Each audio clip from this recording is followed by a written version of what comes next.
On commence par les temps forts de l'actualité et le chiffre du week-end, 61 milliards de dollars. C'est le montant de l'aide américaine accordée à l'Ukraine. La fin d'un long feuilleton après 6 mois de tractation et de blocage.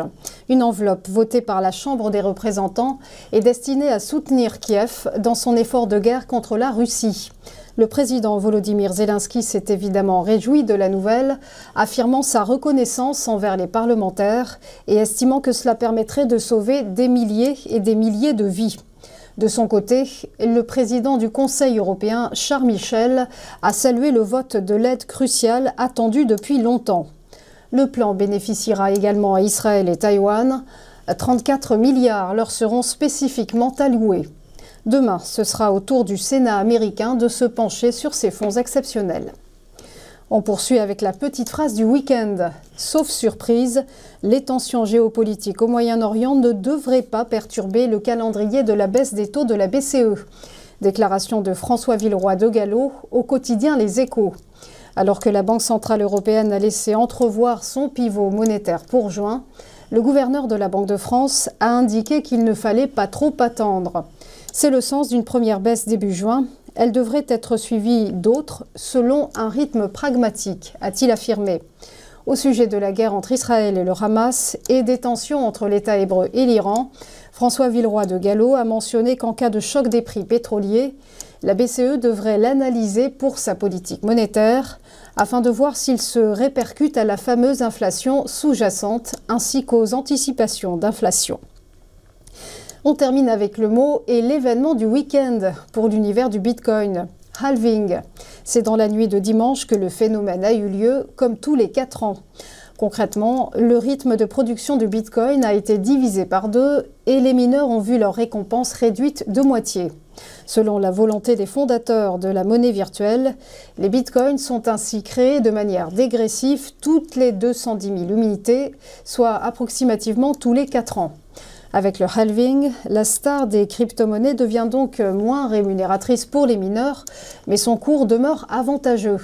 Après un pic à plus de 70 000 $ il y a un mois, le prix du Bitcoin a quand même chuté hier, avant de se reprendre et d'évoluer actuellement aux alentours de 66 000 $.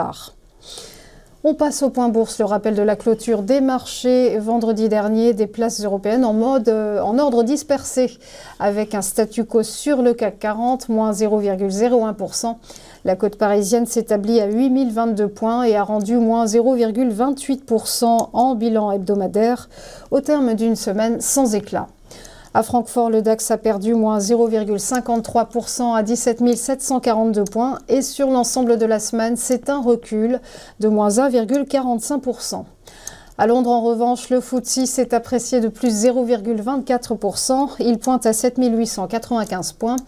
Et sur l'ensemble de la semaine, l'indice se replie de moins 0,87%. Du côté de Wall Street, des indices indécis également, avec un Dow Jones qui a progressé de 0,56%.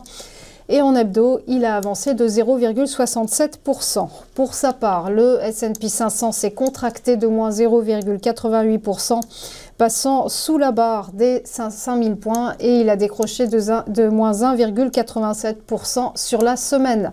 Alors que le Nasdaq Composite a chuté de moins 2,05% et sur sa performance hebdomadaire, eh bien, il a dévissé de moins 3,8%.